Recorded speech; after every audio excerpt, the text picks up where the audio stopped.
प्रामुख्यानं कुंडलमधील किरणलाल ताते यांच्या नेतृत्वाखाली बच्चू कडूचं जे आंदोलन चालू आहे त्या आंदोलनाला नागपूरला जे आंदोलन चालू त्याला पाठिंबा म्हणून आता तहसीलदार मॅडमला आपण सगळ्यांनी निवेदन दिलेलं आहे।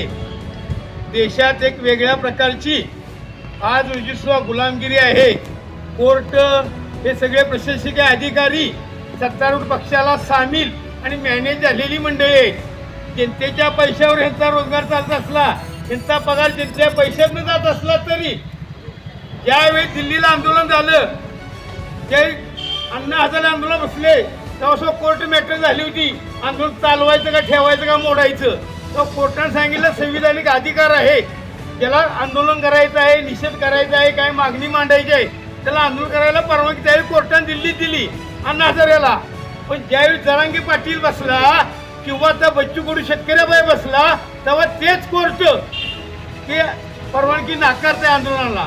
त्यामुळे आपल्या सगळ्या मानवी जी हक्क आहेत संविधानाने दिलेली ती जी पायमल्ली केलेली आहे त्यांचा निषेध त्या निवेदन देऊन होणार नाही। सर्वपक्षीय शेतकरी बोलवून एकदा तालुक्यावर रस्ता रोको केला पाहिजे।